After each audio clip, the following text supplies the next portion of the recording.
Driver number 8, Chevrolet for Richard Childress Racing. Kyle, thank you so much for joining us. We really appreciate you spending some time with us. Once again, in the interest of time, I will go ahead and just go to questions. If you have a question for Kyle, raise your hand and we'll get a mic to you. We'll start up front with Jordan Bianchi. Hey, Kyle. Jordan Bianchi, The Athletic. A lot of speed out of Richard Childress Racing the last few weeks, really since the Olympic break. What do you attribute that to? Just a lot of hard work and everybody really pulling together, and a few changes personnel-wise behind the scenes, but really just great effort and great work really coming together. A lot of that's been from April-May timeframe of just conversations of processes and procedures that we need to improve on and work on, and we're starting to see the fruits of that labor now. All right, additional questions for Kyle? All right, we'll go to Bob, Dustin. Bob Parkhurst, Fox Sports. Do you see this weekend as one where you may have to just take chances or do a crazy strategy if you don't have the flat out speed?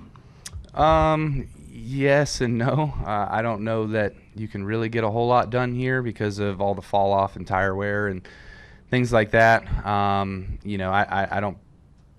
If you have a 3-lap run, do you stay out? I don't predict you're going to be able to hold them off very long. So unless it's a green-white checker, which in that case you're probably going to get a few, as we tend to do this day and age. So I don't know that you'll be able to see a whole lot of different strategy play. We'll just have to have some outright raw speed and go get them. All right, Dustin.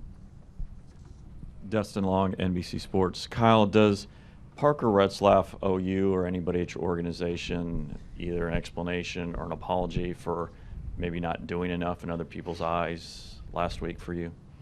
Not me, but I don't really know him all that well, so I don't know what sort of business relationships there are behind the scenes. Once upon a time when I owned a Truck Series team, we had other teams that we helped and we supported and we gave parts and pieces and resources and different things too. So I don't know how all that stems for his relationship with Beard behind the scenes. So yeah, not to me. He didn't owe me nothing. Well, we have our Chevrolet team meetings, our key meetings, key partner meetings before the race, and he's not in one of those. So if you're not in one of those, then you shouldn't be, or you should not be relied upon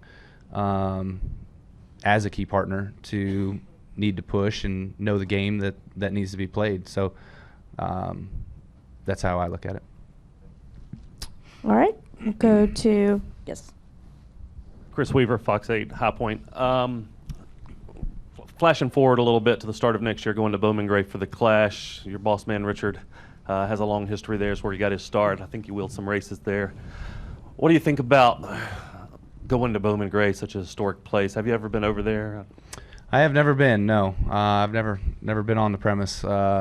Seen a lot of highlight reels from over there. So I will have to call upon a driver coach, probably Burt Myers, to give me some pointers about what to do and what to look out for and how to get around that place. Him and I are pretty close and been friends for a long time. So he seems to be a champion over there and knows how to get around there well.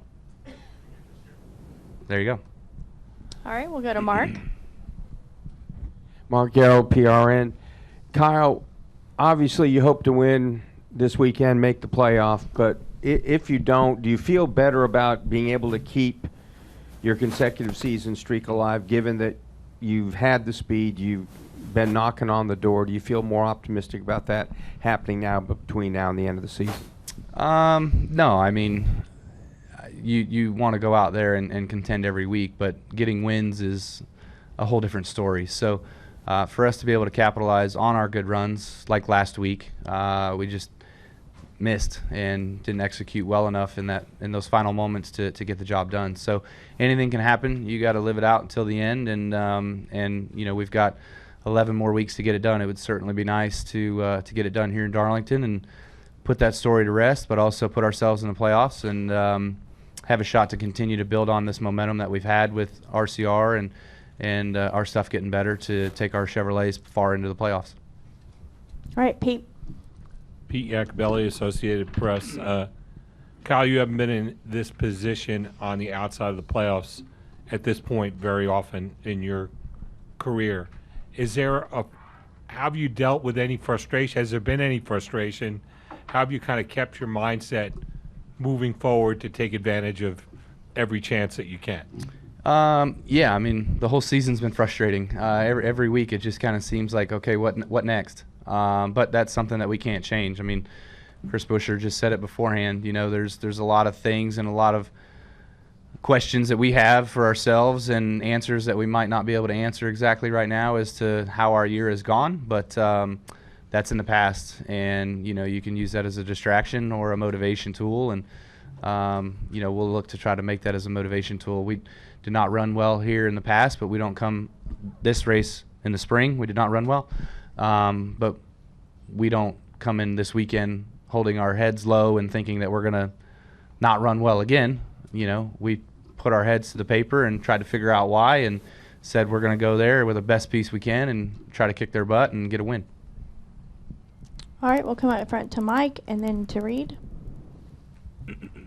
Mike Embry, Auto Week. Kyle, looking at the recent talk with Kyle Larson and Verstappen, what's your take on, would it be harder for a good NASCAR driver to go to F1 and do well, or harder for a good F1 driver to come here and do well?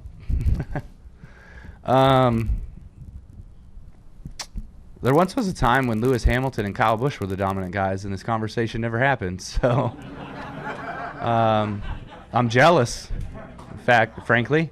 But you know, maybe it didn't happen because I didn't bring on the conversation myself. But you know, I would say that you have seen guys do better going from our realm to the other one. Just, I don't know if it's a pure downforce thing or not, but those guys seem to just drive pure beyond the limits of the car, and the car will take it, and they can stick. Over here, you have to have a lot more finesse, and so you just kind of see guys not understand the finesse part and where the grip is without just going over it. So, you know, to answer your question in short, I would say Kyle's probably got a better shot than Max. All right, we'll wrap with Reed. Oh, okay. Reed Spitzer with the NASCAR Wire. You just said last Saturday you didn't execute well at the end of the race. What could you have done differently? Nothing. That's the terrible part about restrictor plate racing. The two guys behind me seem to be a bit out of control, and when you go back and look at SMT data, they were dilly-dallying around off of turn 2, getting squirrely and not holding their steering wheel straight, not holding their gas pedal down, and they were slow.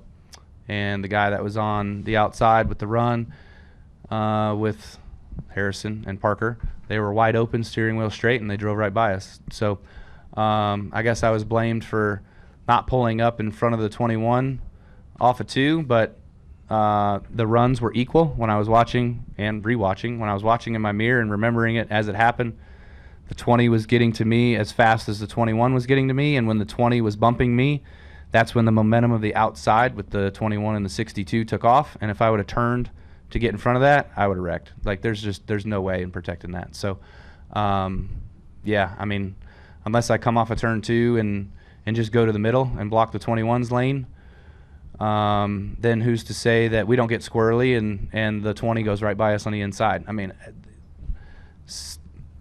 Monday morning quarterbacking is the worst thing you can do. So, it is what it is. All right, Kyle, we appreciate you spending time with us. We wish you the best of luck this weekend.